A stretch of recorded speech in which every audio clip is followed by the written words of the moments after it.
Parte 2. El despertar. La facultad de elegir tu versión del mundo. De niño, mi padre me inscribió en clases de taekwondo, un arte marcial de origen coreano que aúna disciplina y autodefensa. Me encantaba. Todos los años nos esforzábamos en perfeccionar los movimientos para alcanzar el siguiente nivel. Comencé como cinturón blanco y poco a poco ascendí a amarillo, verde, azul, marrón y finalmente el codiciado cinturón negro. Los cinturones constituyen un elegante sistema con siglos de tradición que anima a los estudiantes a ascender hasta el nivel del maestro, pasando por etapas alcanzables. Favorece el crecimiento y motiva a los estudiantes mucho más que un vago objetivo como convertirse en maestro. Cada cinturón es una apreciada validación del trabajo duro y de progreso. Este libro avanza por etapas, como los cinturones en lo referente a la conciencia. Al pasar de la parte 1 a la parte 2, asciendes al siguiente nivel de cinturón en el ámbito de la conciencia. Hoy en día la humanidad se desenvuelve en gran medida dentro del espacio cultural, o nivel 1, atrapada por reglas sin sentido de generaciones pasadas. Una vez que empieces a ver el espacio cultural tal y como es, algo en tu interior empezará a cambiar. En lugar de seguir el status quo, empezarás a crear tus propias reglas, empezarás a cuestionar. Y cuanto más cuestiones, más se expandirá tu conciencia. Y cuanto más se expanda tu conciencia, más crecerás. Y cuanto más crezcas, más extraordinaria será tu vida. Llegados a este punto, ya has ascendido al nivel 2, el despertar. Si tuviera que dibujarlo en una servilleta, sería algo así. Nivel 1.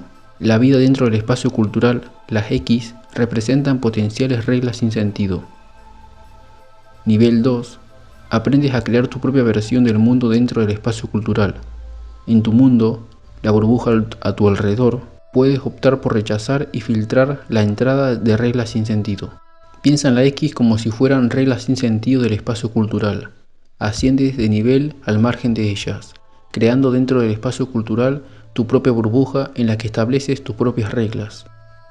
En este nivel más alto, tu herramienta para influir en el mundo y generar tu propio crecimiento es un ejercicio que yo llamo ingeniería de la conciencia. Piensa en ello como en una interfase entre tu persona y el espacio cultural que te rodea. Tú decides lo que dejas entrar o lo que rechazas. Proyectas la manera en la que tu conciencia toma forma y recibes influencias. ¿En qué ideas y valores, los llamaremos tus modelos de realidad, decides creer? ¿Cómo decides vivir, aprender y crecer? Los llamaremos tus sistemas para vivir. En los siguientes capítulos elegirás los modelos y sistemas que te harán avanzar en el camino hacia una nueva vida extraordinaria. Capítulo 3. Aplica la ingeniería de la conciencia, donde aprenderemos a acelerar nuestro crecimiento personal, eligiendo de manera consciente lo que aceptamos o rechazamos del espacio cultural. Si quieres enseñar a la gente una nueva forma de pensar, no les aburras tratando de enseñarles. En lugar de ello, dales una herramienta cuyo uso los conduzca a nuevas formas de pensar. De la ingeniería informática a la ingeniería de la conciencia. A pesar de mi miseria condición de ingeniero informático, mi formación me confería cierta ventaja, una forma de pensar perfecta para desafiar las reglas sin sentido del espacio cultural. Se denomina pensamiento computacional. El pensamiento computacional capacita a la persona para observar los problemas desde todos los ángulos, dividir los problemas en procesos y partes, descomposición, identificar patrones, reconocimiento de patrones y resolverlos de una manera lógica y lineal. El objetivo no solo es llegar a una solución, sino también que esta solución sea reproducible, lo cual significa que cualquiera, ya sea hombre, mujer o niño, de India, Malasia o Estados Unidos, pueda obtener los mismos resultados. Gracias al pensamiento computacional, serás tremendamente lógico y te convertirás en un excelente solucionador de problemas. Es el punto fuerte de programadores y hackers. Desde el día en que a los 9 años rompí la regla sin sentido de la carne, he querido hackearlo todo en mi vida. Con el permiso de mis padres, para cuestionar lo que quisiera, comencé observándolo todo en la vida desde la siguiente perspectiva. ¿Por qué hacemos esto? Pero nunca pensé que lo aplicaría a la mente humana. De la bancarrota a mejor vendedor en 10 meses. Para explicar cómo encontré las herramientas para una vida extraordinaria que vas a descubrir en este y en los siguientes capítulos, tenemos que retroceder unos años en el tiempo. Comencé a interesarme por el desarrollo personal porque estaba pasando por una etapa difícil. En 2001, recién licenciado en la universidad, me mudé a Silicon Valley para lanzar un startup. Tenía 25 años. Era la época anterior a Y Combinator, 500 startups o cualquier plan de docena de planes de financiación destinados a jóvenes ingenieros aspirantes y sueños con .com, que llegarían más tarde.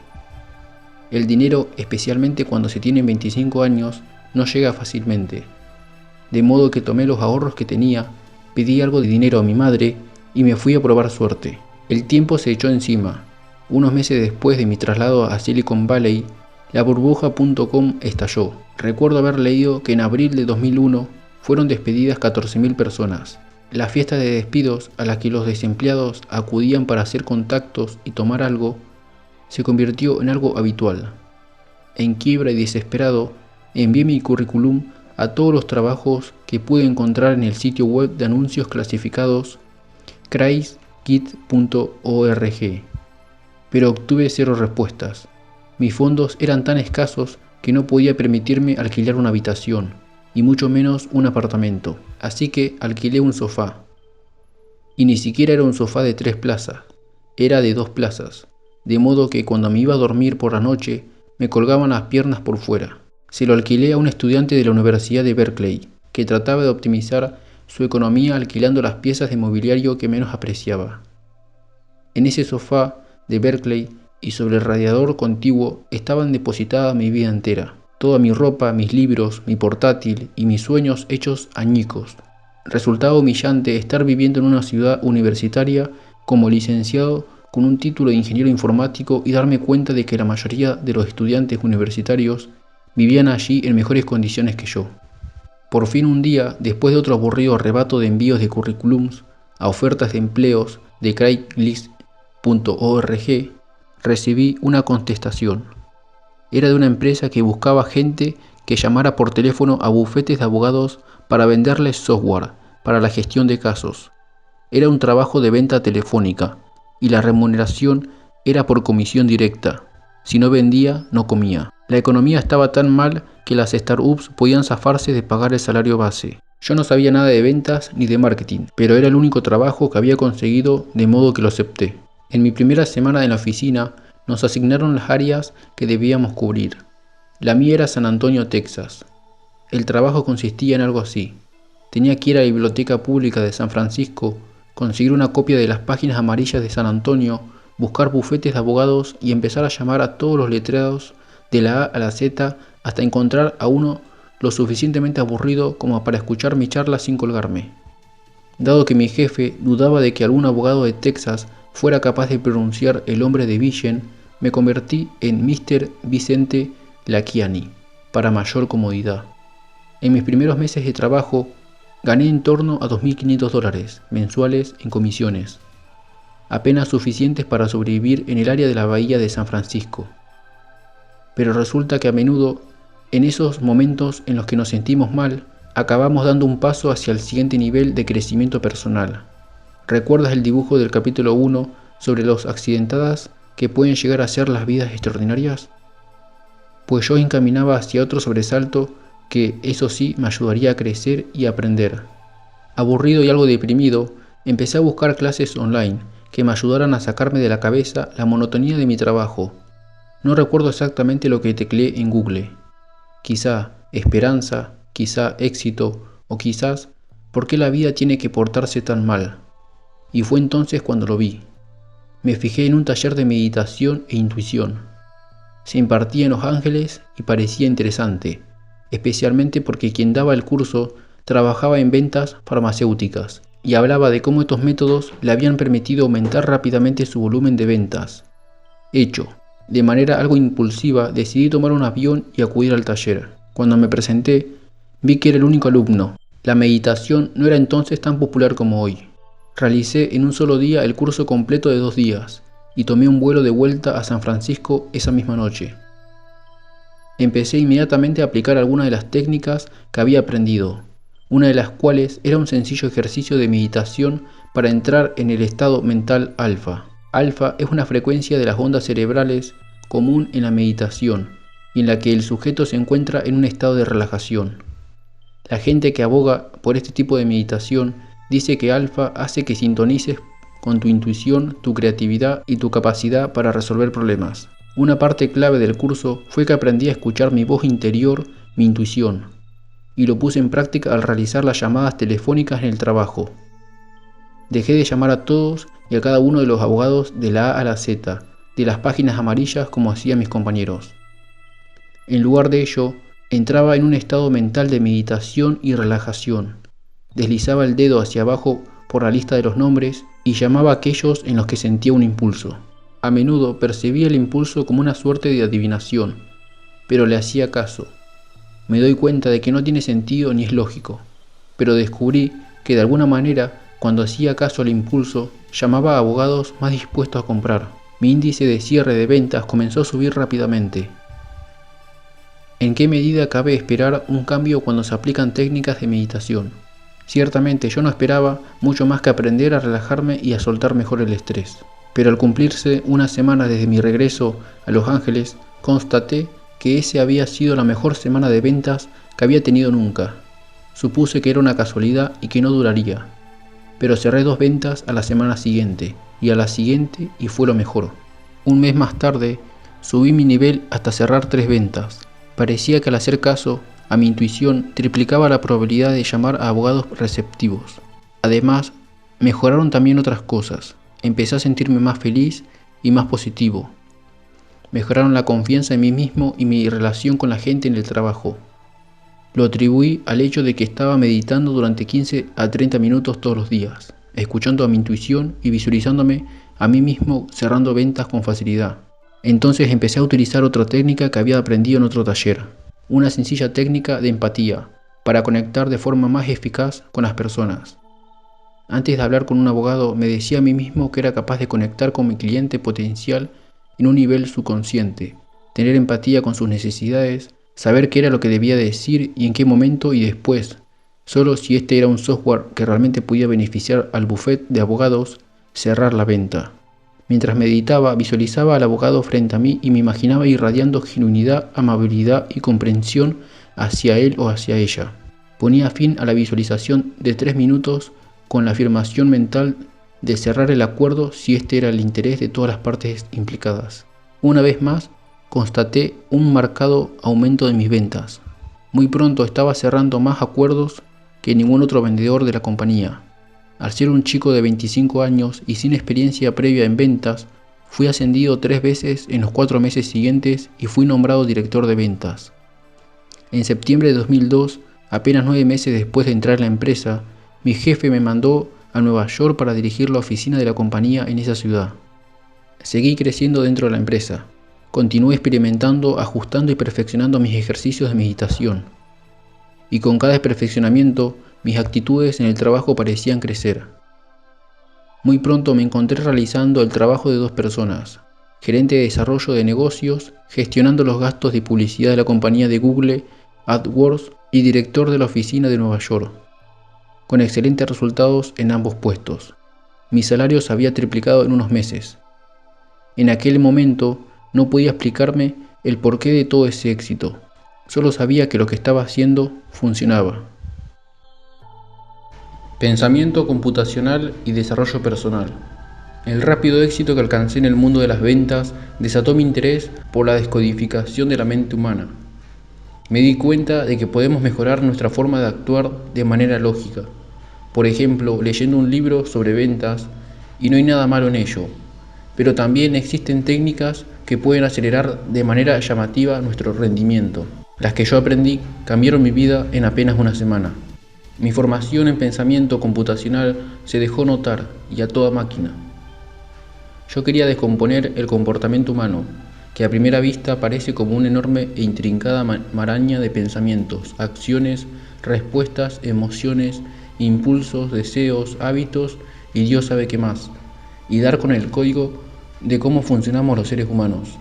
A medida que fui mejorando en la meditación y otras técnicas de pensamiento consciente, empezó a molestarme que nadie más hubiera acudido a aquel taller de Los Ángeles.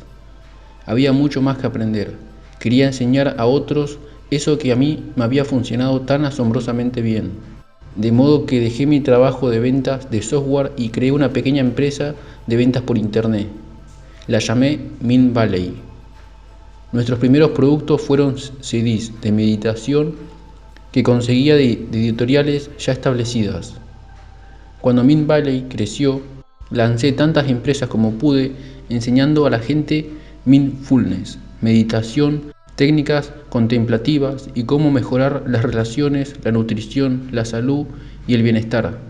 Básicamente los conocimientos que realmente se necesitan para tener una vida más rica y con mayor significado, y que el sistema educativo de la era industrial no nos ha enseñado. Muy pronto estábamos publicando las obras de los principales pensadores estadounidenses en los campos de la salud, del bienestar y del pensamiento consciente, desde Ken Wilber hasta J.J. Virgin y Michael Beckwith. Creé Mindvalley en 2003 con apenas $700. 20 años más tarde, sin un solo préstamo bancario y sin capital de riesgo, la compañía ha crecido hasta contar con 200 empleados y más de 500.000 estudiantes matriculados en nuestros cursos. En aquellos días llegué a conocer de un modo personal y profundo a muchas personalidades punteras en Estados Unidos en el terreno del desarrollo personal. Pasé 9 días invitado por el autor y orador motivacional Tony Robbins en su residencia en Fiji. Conecté mi cerebro a electrodos con el afamado biohacker Dave Asprey para estudiar los diferentes niveles de conciencia. Conocí a maestros y gurús de la India, a multimillonarios en el culmen de los más altos de su devaneo, y a leyendas de los negocios y de la sociedad. Y con cada reunión, con cada entrevista y experiencia, comencé a diseccionar, asimilar y a ensamblar la estructura que me ayudaría a crear este libro. Actualmente busco de manera obsesiva nuevos modelos y sistemas para saber cómo comprendernos mejor a nosotros mismos y cómo alcanzar niveles con los que solo hemos soñado. Mi mentalidad de hacker me lleva siempre a buscar la solución más eficaz, que sea reproducible y que ofrezca resultados extraordinarios al alcance del mayor número de personas. Fue así como desarrollé el modelo que voy a compartir contigo, la ingeniería de la conciencia, un sistema operativo para la conciencia humana. Si tienes ordenador, cada cierto tiempo tendrás probablemente que instalar un nuevo sistema operativo. Windows 95 dio paso a Windows 8 en el espacio de tiempo de 2 décadas, y los aburridos ordenadores Macintosh de 1996 que yo utilizaba como estudiante nada más entrar a la Universidad de Michigan se dieron el paso al espléndido Mac OS de nuestros MacBooks actuales. Cada pocos años actualizamos los sistemas operativos para que nuestros ordenadores funcionen más deprisa, mejor y realicen con mayor facilidad tareas de complejidad creciente. Pero ¿cuántos hemos pensado en hacer lo mismo con nosotros mismos? La ingeniería de la conciencia es como un sistema operativo para la mente humana, y la belleza del mismo reside en que es realmente sencillo. Todo se reduce a 2 puntos. Primero, tus modelos de realidad, tus hardware. Tus modelos de realidad son tus creencias sobre el mundo. En el capítulo 2 hablamos acerca del modo en el que la mayoría de las reglas que aceptamos como verdaderas existen dentro de nuestra cabeza y, como decía Steve Jobs, fueron introducidas por gente que no es más inteligente que tú. Hoy en día, la sociedad humana funciona sobre la base de creencias de nuestros antecesores acumuladas. Nuestros sistemas económicos, la definición de matrimonio, la comida que consumimos, nuestros métodos académicos y laborales. Estas estructuras fueron creadas hace mucho tiempo por personas en escenarios muy diferentes de estos en los que vivimos actualmente. Algunos de nosotros fuimos criados con creencias empoderadoras sobre nosotros mismos y sobre el mundo. Sin embargo, la mayoría tenemos también unas cuantas creencias enfermizas, empobrecedoras, que nos frenan en nuestro desarrollo personal. Lo importante es darse cuenta de que independientemente de cuáles sean esas creencias, se han hecho realidad porque actuamos y pensamos de acuerdo con ellas. De modo que nuestras creencias modelan de verdad nuestro mundo en un sentido muy real. Así pues, tus creencias te hacen, pero tus creencias no son tú. Puedes utilizar la ingeniería de la conciencia para deshacerte de viejas creencias, aceptar otras nuevas y hacer tuyo un nuevo entendimiento del mundo que te sirva más y mejor. Volviendo a la analogía del ordenador, piensa en tus modelos de realidad como si fueran el disco duro. ¿Quieres una máquina más rápida o un monitor con mayor resolución? Simplemente deshazte del modelo viejo y sustitúyelo por el último modelo. ¿Necesitas más espacio? Sustituye tu disco duro de 250 megas por una unidad de 500 megas. Y lo mismo se puede decir a propósito de las creencias. Si una vieja creencia ya no te sirve, tienes todo el derecho del mundo a deshacerte de ella, y aún así no lo hacemos. Cuando utilizas el test de las reglas sin sentido para afrontar tus reglas obsoletas y sustituirlas por reglas que funcionan mejor, estás actualizando tu disco duro para que tu sistema operativo funcione de manera óptima. Trasladado a las personas, esto significa que estarás eligiendo aquello en lo que quieres creer y que tu vida es tuya y tú eres quien la controla. Es esencial reemplazar los modelos de realidad trasnochados. Los modelos de realidad no solo condicionan nuestra percepción de un acontecimiento o de la vida en general. En gran medida parecen influir en la realidad del mundo que experimentamos a diario. Lo que piensas es lo que consigues. Nuestros modelos de realidad hacen que seamos quienes somos. El problema es que, como vimos en el capítulo 2, muchos de estos modelos no son adoptados por elección racional, sino por imitación. Nuestras creencias sobre la vida, el trabajo, los padres, el cuerpo y la autoestima son a menudo el resultado de nuestra tendencia innata a imitar a la gente y los hábitos del entorno. Lo que piensas y crees sobre el mundo te modela como persona y modela también tu percepción del mundo que te rodea. Cambia tus modelos aceptados de realidad y se producirán en tu mundo cambios muy llamativos. Por ejemplo, la investigadora Ellen Langer y Alia J. Krum llevaron a cabo un estudio publicado en 2007 en la revista Psicología de las Ciencias, en el que preguntaron a 84 camareras del hotel cuánto ejercicio hacían. Se esperaba que con todo el trabajo físico que se supone limpiar las habitaciones de un hotel respondieran muchísimo. Pero aunque limpiaban en torno a 15 habitaciones al día, un tercio dijeron que no hacían ningún ejercicio y los otros 2 tercios dijeron que no hacían ejercicio de manera regular. Ahora bien, cualquiera que acabe de pasar un fin de semana de limpieza en casa puede decirte que limpiar una habitación, cambiar sábanas, pasar la aspiradora y todo lo demás es mucho trabajo. Sin embargo, de acuerdo con sus modelos de realidad, las camareras de piso no consideraban que las actividades de su trabajo contaran como ejercicio. Esto pareció hallar confirmación cuando las investigadoras valoraron clínicamente a las mujeres y encontraron que su estado de forma física era más o menos equivalente al de las mujeres de la vida sedentaria. Y aquí es donde la cosa se pone interesante. Las investigadoras implantaron un nuevo modelo de realidad en la mente de las camareras del hotel. Informaron a 44 de las camareras de que sus obligaciones diarias cumplían con las directrices de actividad de los Centros para el Control de Enfermedades CDC y superaban las directrices marcadas por las autoridades sanitarias de Estados Unidos. Además, proporcionaron a las camareras un resumen del gasto de calorías que suponían distintas actividades de limpieza y colocaron información de este tipo en un lugar visible en el puesto de trabajo de las limpiadoras. En pocas palabras, activaron un cambio de creencias. Proporcionaron a las camareras de piso información nueva sobre sus hábitos, en el sentido de que el trabajo que realizaban era de hecho ejercicio. Pasó un mes. Las investigadoras realizaron un seguimiento. Por increíble que parezca, las limpiadoras a las que se había entregado la información pertinente habían perdido una media de 1 kilo, habían conseguido reducir su presión arterial y en general estaban notablemente más sanas. Sobre la base de las mediciones de grasa corporal, índice de la masa corporal y relación cintura-cadera, y adivina qué, las empleadas contaron a los investigadores que no habían introducido cambio en su actividad. El único cambio había sido la información que habían recibido, la verdad que los investigadores les habían proporcionado. Las investigadoras habían desterrado con éxito un viejo modelo e implantado uno nuevo. Consiguieron que las camareras de piso consideraran su trabajo como ejercicio, y los resultados fueron cambios físicos reales en el cuerpo de estas mujeres. Las investigadoras llegaron a la conclusión de que para el ejercicio físico también existe lo que se conoce como efecto placebo, es decir, resultados que parecen presentarse meramente como producto de la disposición mental de la persona, en lugar de aparecer como consecuencia de una medicación o de un tratamiento médico concreto. Increíble, ¿verdad? Un cambio positivo y mensurable, obtenido solo con instalar la nueva idea de que su trabajo era en realidad un trabajo saludable.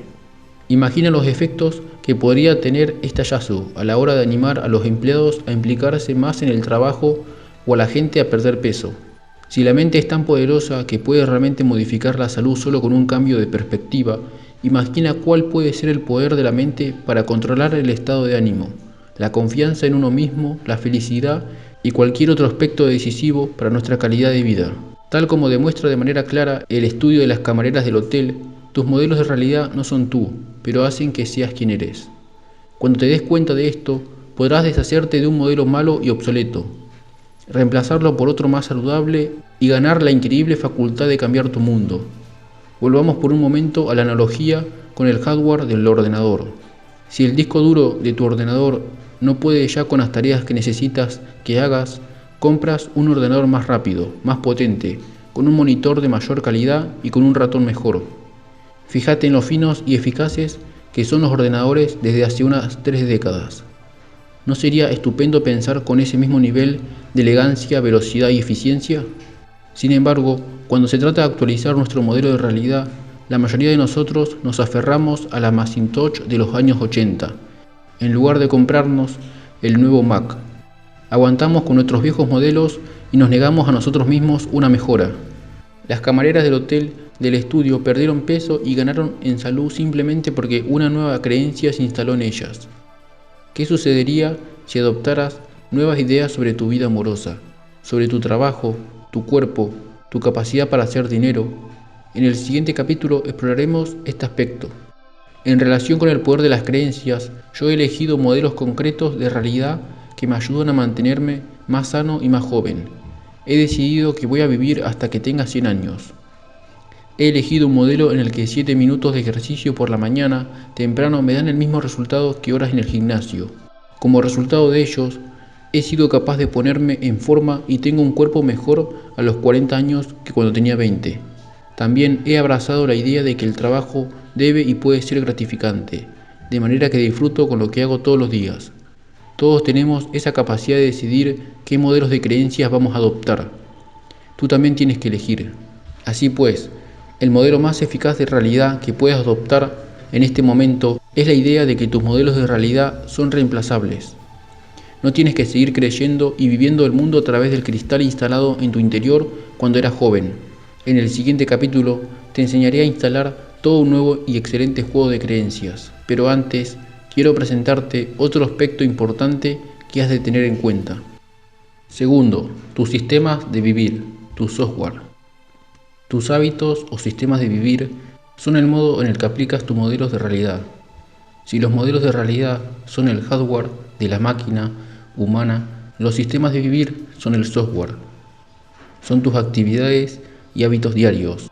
Por ejemplo, cómo comes sobre la base de tus ideas acerca de la nutrición, cómo trabajas en función del tipo de trabajo y de carrera profesional que consideras aceptables, y cómo es tu relación con el dinero sobre la base de tus ideas en torno a la facilidad de ganar dinero o a la culpabilidad o el orgullo por tener mucho.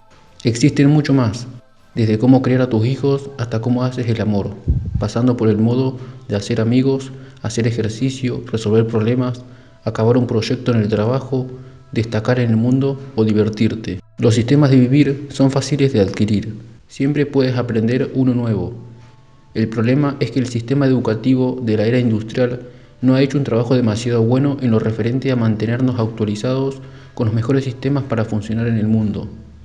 Nadie nos ha enseñado la manera óptima de hacer ejercicio, de amar, de ser padres, de comer, ni tan siquiera de leer deprisa o de aumentar la longevidad.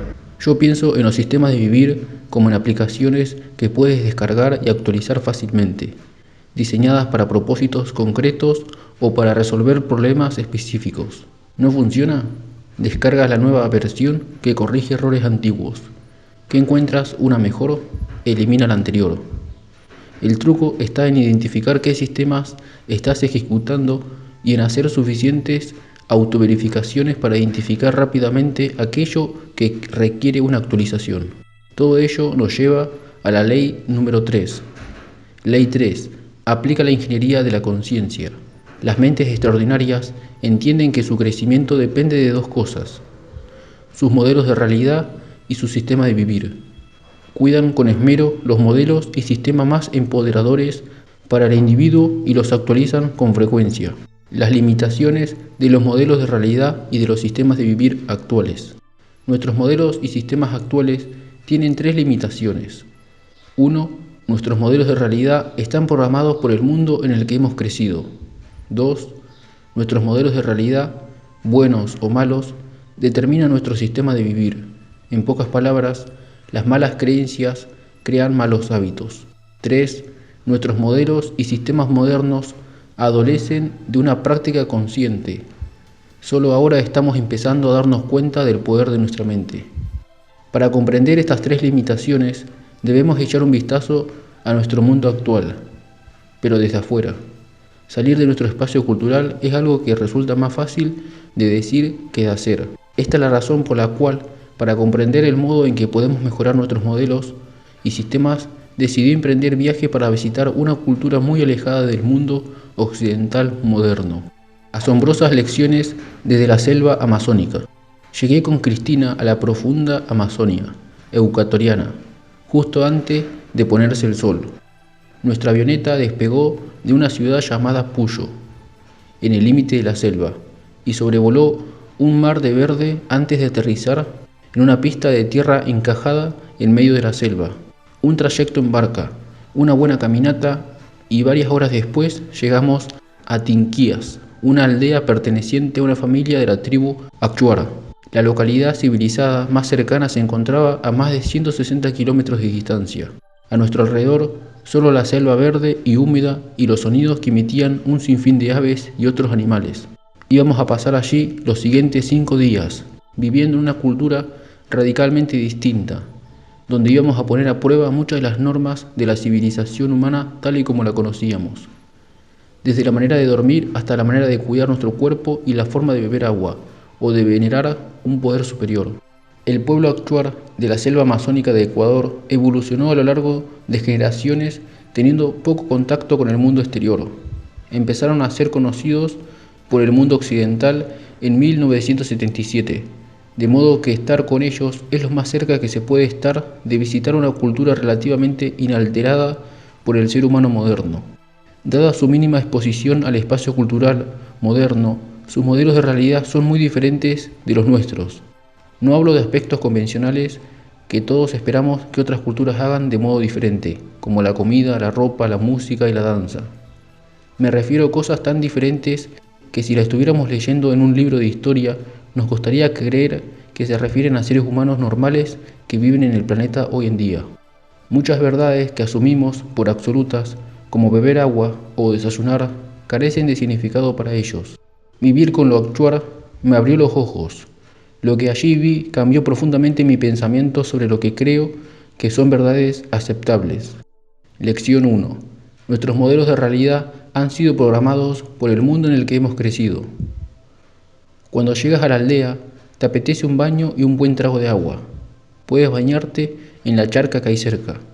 Pero si quieres beber agua, no estás de suerte, porque el agua en la que te bañas, donde toda la gente de la tribu se baña y nada, es la única agua que existe en los alrededores, y está llena de bacterias que no es prudente ingerir. Nosotros, hombres civilizados, damos por hecho que todos los seres humanos beben agua.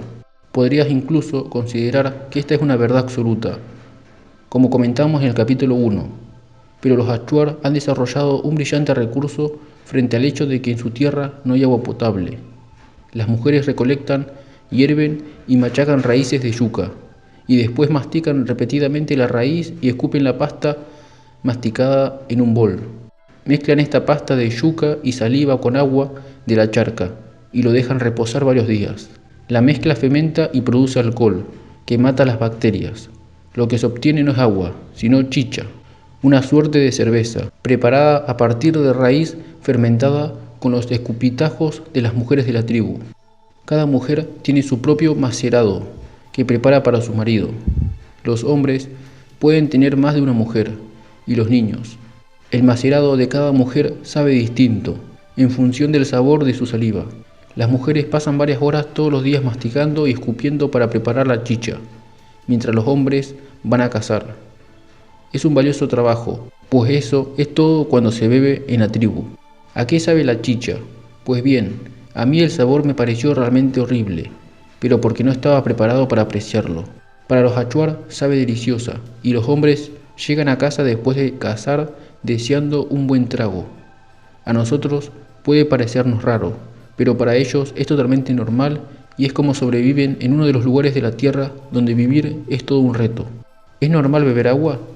Lo es para la mayor parte de la humanidad, pero para los achuar beber agua es inusual y desagradable. Nuestra definición de lo que es normal no es otra cosa que lo que está programado en nosotros. Lo que contemplamos como nuestra cultura no es en realidad más que una peculiaridad de la historia.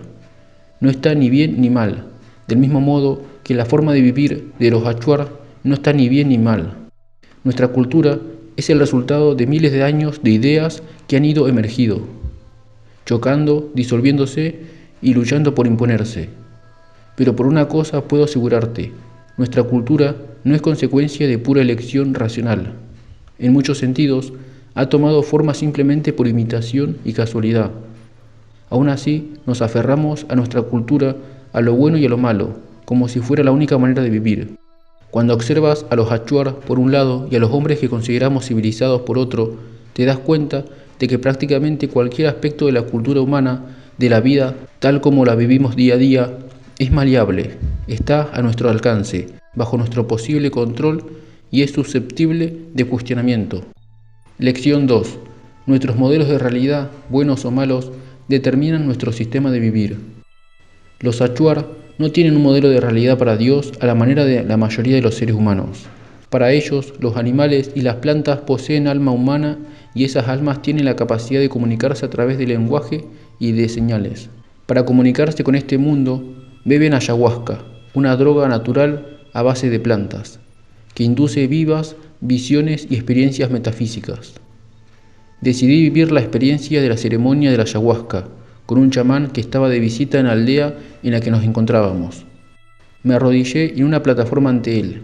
En la oscuridad no podía verle la cara, solo veía el destello de las hojas de tabaco que fumaba. Fue un momento surrealista, como viajar siglos atrás en el tiempo hasta una cultura ancestral. El chamán murmuró algunas palabras, me echó el humo en la cara, me dio unos golpecitos con una rama y después me dio a beber un traguito de la preciada ayahuasca. Por un momento todo parecía ir bien. Después de repente sentí un insoportable dolor de estómago. Caí de rodillas al sentir el dolor, saqué la cabeza por encima del borde de la plataforma y comencé a vomitar de manera violenta mientras mis guías me sujetaban por los brazos y las piernas para que no me cayera. Al cabo de 4 o 5 minutos dejé de vomitar, pero me encontraba tan débil que apenas podía caminar. Me ayudaron a llegar a una hamaca. En cuanto cerré los ojos, todo cuanto pude ver fueron fractales. Era como si el mundo no fuera otra cosa que una serie de triángulos de colores interconectados, girando, dando vueltas, fundiéndose. Cuando abrí los ojos y me giré hacia un lado para contemplar la selva, los árboles parecían enormes, monstruosos, amistosos del tipo de los que aparecen en las ilustraciones del libro Donde viven los monstruos de Maurice Sendak. Era como si la frase de Sendak, que empiece la juerga salvaje, estuviera de algún modo marcada en mi cerebro. No sé cuánto tiempo me quedé mirando los árboles, monstruos, antes de sentir el deseo urgente de dormir. Pero al cerrar los ojos entré de nuevo en un hipnotizador mundo de fractales danzantes que componían formas aleatorias.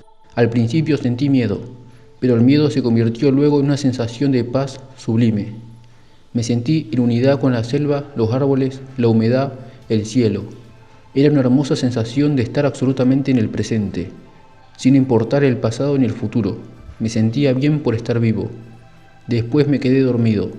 Desperté cuando ya había amanecido y me uní al resto del grupo para comer y comentar nuestras experiencias. Las creencias de los achuar en el alma del bosque les había llevado a sus sistemas de experimentar lo divino a través de la ayahuasca. De forma similar, muchos de nuestros sistemas de vivir son fruto de la evolución de nuestra cultura, en respuestas a determinadas creencias del momento. Pero en los tiempos modernos, esos sistemas evolucionan hacia hábitos, simplemente por eso, por hábito. Llevamos haciendo ciertas cosas tanto tiempo que ni siquiera sabemos por qué empezamos a hacerlas. Aceptamos nuestros sistemas actuales como las cosas son así, pero has de mirar más en profundidad, y entonces verás que estos sistemas arrancan de creencias procedentes del pasado, y que los hemos absorbido con la cultura en cuyo seno fuimos criados. Lección 3. Nuestros modelos y sistemas modernos son defectuosos en cuanto a ejercicio consciente. Muchos de nuestros modelos y sistemas se basan en aspectos puramente físicos de la vida. ¿Qué comemos? ¿Cómo cuidamos nuestro cuerpo? ¿Cuánto ejercicio hacemos? Y así sucesivamente. Pero hace muy poco no se había producido prácticamente ninguna innovación en los sistemas que mejoran el modo en el que funciona nuestra mente y nuestro espíritu. Los achuar se despiertan todos los días a las 4 de la mañana y se reúnen como tribu alrededor del fuego para beber un tipo de té llamado guayusa. Mientras beben su té, comparten también experiencias de la vida, problemas, preocupaciones y sueños de la noche anterior. A muchos de nosotros nos cuesta recordar los sueños. Tendemos a verlos como imágenes fugaces que pronto olvidamos con el ajetreo diario. Sin embargo, los achuar consideran que sus experiencias durante el día y durante la noche poseen importancia equivalente y parecen vivir de manera simultánea en los estados de vigilia y de sueño. En la fusión de estos mundos resuelven problemas, viven aventuras y se comunican entre ellos y con el reino espiritual. Comparten estos episodios mientras beben té y los ancianos escuchan y dan consejos. El té de la mañana es un ritual de limpieza mental y espiritual. ¿Están los achuar especialmente dotados para recordar los sueños? Tal vez, pero podría haber algo más. Cristina y yo habíamos viajado hasta aquel rincón en la selva en compañía de la reconocida filántropa y trabajadora humanitaria Line Twist, que nos contó cómo había llegado a conocer a los achuaras. Había soñado repetidas veces con indígenas con unas peculiares marcas rojas en la cara. En sus sueños parecía como si la estuvieran llamando, pidiendo ayuda. Un día que estaba contando estas visiones a sus amigos, uno de ellos apuntó que las caras que describía le recordaban a la forma de pintarse que tienen los achuars. Fue por ello que Line decidió viajar a Ecuador a conocer a la tribu. Los achuars se enfrentan actualmente al desalojo del que ha sido su hogar desde hace siglos, debido a que las compañías madereras y de gas y petróleo están talando extensas franjas de territorio amazónico. Line, que trabaja con el gobierno ecuatoriano y con los achuars, ha colaborado en la promulgación de leyes para la protección de más de 1,5 millones de hectáreas de la selva. Y todo comenzó con ciertos personajes que en sueños parecían pedirles ayuda. ¿Son los sueños algo más de lo que nosotros en nuestro mundo moderno consideramos que son? Quizás haya algo en esas reuniones de los achuars, por la mañana temprano para compartir el mundo de los sueños. Pero ¿de cuántas de estas experiencias y actitudes espirituales carecemos en nuestro mundo moderno? Es posible que, del mismo modo que la tribu de los Imba tienen dificultades para distinguir el color azul, seamos nosotros ciegos a ciertas experiencias espirituales. Somos seres físicos y nuestros sistemas físicos evolucionan rápidamente. Piensa en todas las nuevas pautas de alimentación y de ejercicio que has oído o de las que te has reído en el último año. Por el contrario, nuestra evolución espiritual está anclada en el pasado. Muchos de nosotros no estamos satisfechos con el dogma de la religión convencional. Eso no es nada bueno, pero ha sido solo en tiempos relativamente recientes cuando nos hemos dado cuenta de que el espacio espiritual es amplio y variado y ofrece muchas opciones, aparte de la participación en la religión de la familia. Creo que nuestros sistemas espirituales necesitan una importante revisión. Por eso me impresionó tanto el ritual matutino de los achuar de compartir sus sueños y de limpiar sus mentes mientras bebían aquel depurador de sus cuerpos. En los siguientes 2 capítulos hablaremos sobre el desarrollo de nuevos modelos y sistemas para ayudar a la mente a reencontrarse con el cuerpo. La singularidad de la cultura.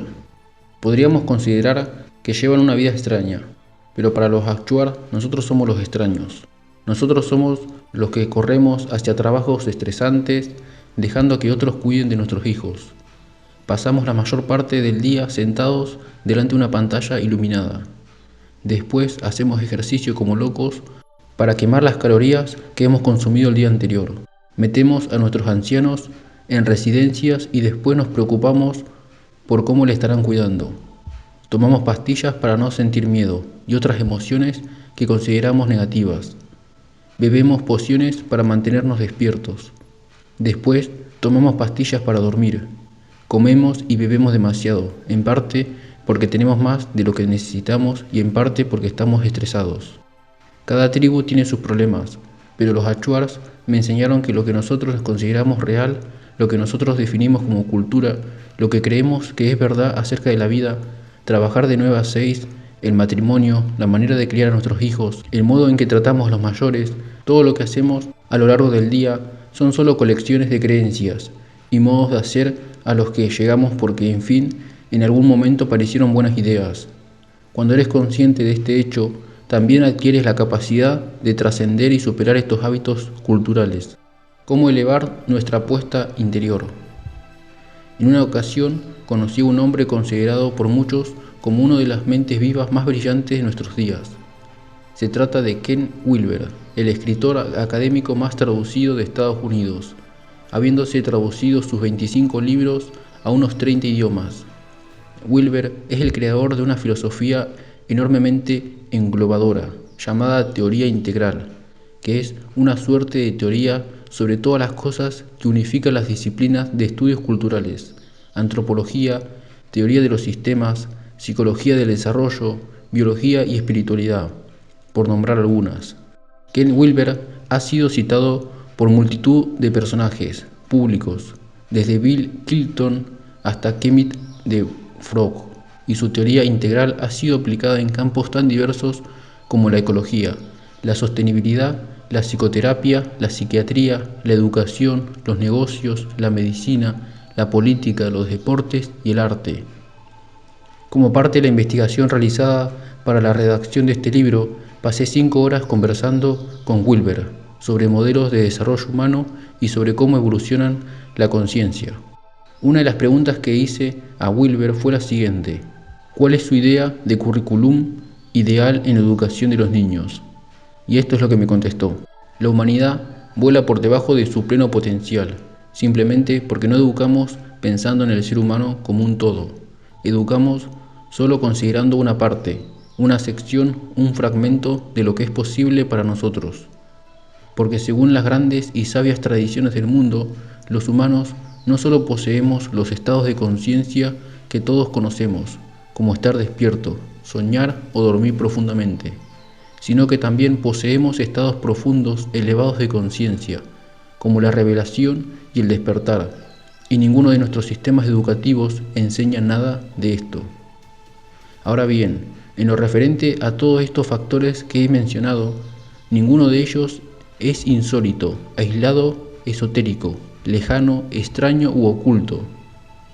Son algunas de las potencialidades más básicas y fundamentales del ser humano en cualquier lugar.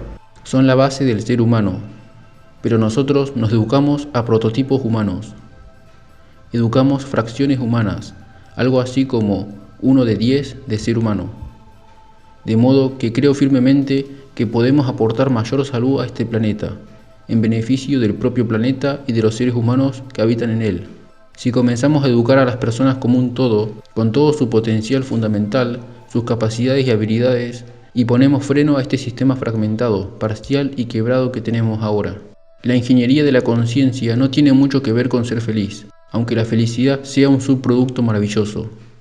Tiene que ver con llegar al ser humano básico con todo su potencial y más allá, y en esforzarse por estar en el nivel más alto posible del desarrollo humano, de manera que podamos expresar nuestro más alto potencial y dejar un mundo un poco mejor a quienes vengan después. Si bien existen muchas maneras de llegar más allá del ser humano básico con todo su potencial, he descubierto que la ingeniería de la conciencia es, en este sentido, la herramienta más poderosa, pues todo crecimiento proviene de cambiar nuestro modelo de realidad o de actualizar un sistema de vivir. Cambiar un modelo de realidad es una forma de crecimiento personal, que a menudo surge de una revelación o percepción interna. Es un repentino despertar o una revelación que cambia una creencia. Una vez que se adopta un nuevo modelo de realidad que es superior a un modelo viejo, no se puede volver atrás. Esto es lo que me pasó a mí cuando pasé de ver el trabajo como una obligación a verlo como una vocación, o cuando alguien pasa de seguir una religión a descubrir la espiritualidad. Por otro lado, cambiar un sistema de vivir es un cambio de proceso, es la actualización paso a paso de un método, como cuando pasas de usar la bicicleta a conducir un coche como medio de movilidad. Una vez que hayas comprendido el enfoque de la ingeniería de la conciencia, podrás contemplarte a ti mismo como un sistema operativo perfectamente ajustado para instalar nuevo hardware, modelos de realidad, entre paréntesis, o nuevas aplicaciones, sistema de vivir, entre paréntesis, cuando sea necesario. No desarrollas apego por los que tienes, porque sabes que siempre se están descubriendo otros nuevos y mejores. En pocas palabras, te ves a ti mismo siempre abierto al cambio y al crecimiento. ¿Cómo acelerar tu velocidad de aprendizaje? La ingeniería de la conciencia te prepara para aprender y crecer mucho más deprisa, porque crea un mapa mental en tu cerebro. En una ocasión preguntaron a Elon Musk en reddit.com cómo aprende tan deprisa. Él contestó: es importante considerar el conocimiento como una suerte de árbol semántico. Asegúrate de entender los principios fundamentales, es decir, el tronco y las ramas principales, antes de pasar a las hojas detalles, o no habrá nada que colgar de ellas. Cuando pienses en tu crecimiento personal, piensa en la ingeniería de la conciencia como si fuera ese tronco. Las dos grandes ramas principales son modelos de realidad y sistemas de vivir. Todo cuanto estudies en materia de desarrollo personal será un modelo, una nueva creencia sobre el dinero, por ejemplo, o un sistema, pongamos, un nuevo ejercicio o una dieta. Estos aspectos cuelgan de las dos ramas principales. He descubierto que teniendo esta idea en la mente se aprende y se crece más deprisa. Una vez que hayas interiorizado la ingeniería de la conciencia, cada vez que empieces a leer un libro sobre desarrollo personal o salud, o una autobiografía de una gran personalidad, empezarás a buscar actualizaciones de modelos para instalar y nuevos sistemas que adoptar. En los 2 capítulos siguientes, perfeccionaremos este proceso de aprendizaje, enseñándote exactamente cuál es la mejor manera posible de actualizar modelos y sistemas. Cada uno de nosotros tenemos un gran potencial sin explorar. Lo recordamos cada vez que escuchamos historias de triunfos de la voluntad y del ingenio, ya sea un invento que alguien como Dean Kamen, uno de los mayores inventores de Estados Unidos, o el acto de un ciudadano que destacará con su integridad en la comunidad. Nosotros nos referimos a este tipo de cosas como valentía, genialidad, visión, incluso milagro. Pues bien, la ingeniería de la conciencia, aplicada con regularidad, nos catapulta hacia la conversión en la mejor y más extraordinaria versión de nosotros mismos. Y eso, queridos colegas, hackers, está al alcance de cualquiera. Te propongo a continuación un ejercicio importante. La ingeniería de la conciencia funciona mejor cuando se aplica de un modo holístico. Para ello, hemos de comprender 2 cosas. Primero, debemos identificar las áreas claves de la vida en las que podemos aplicar la ingeniería de la conciencia. Y segundo, debemos determinar cuáles de estas áreas podrían beneficiarse de cierto reequilibrio. Ejercicio: las 12 áreas del equilibrio. Mi amigo John Butcher es el propietario de Precious Moments, compañía estadounidense de venta por catálogo de objetos de regalo en forma de figuritas de porcelana. Es uno de los emprendedores de mayor éxito en Estados Unidos en la actualidad. Pero lo que realmente hace único a mi amigo es lo maravillosamente equilibrada que es su vida. Parece tenerlo todo: dinero, éxito, un matrimonio perfecto, unos hijos estupendos y una vida llena de aventura. Por ejemplo, John es abuelo, pero se encuentra en tan excelente forma física que podría pasar por un tipo de 40 años. El secreto de John, según dice él mismo, es la manera en la que se pone metas en la vida. John identifica en su vida 12 categorías y dentro de cada categoría define sus creencias, su visión, su estrategia y su propósito. Se trata del establecimiento de metas en el nivel más profundo. Cuando sus amigos le preguntaban cuál era su secreto, John les enseñaba su sistema. Esta actitud suya evolucionó hasta dar vida al Life Book, un seminario de crecimiento personal que se imparte en Chicago y en el que los asistentes pasan 4 días buceando en profundidad en diferentes aspectos de la vida para crear un detallado proyecto vital. La idea que quiero compartir aquí contigo se inspira en parte en el seminario Life Book de John Butcher, al que asistí en 2010. He adaptado las categorías. Mis 12 categorías son distintas de las de John. Para este ejercicio, con la finalidad de ayudarte a descubrir los modelos y sistemas que estás aplicando en la vida y puedas comenzar a considerar en qué áreas necesitas una actualización, la he llamado las 12 áreas del equilibrio. Cada área influye en ti y te modela de manera importante.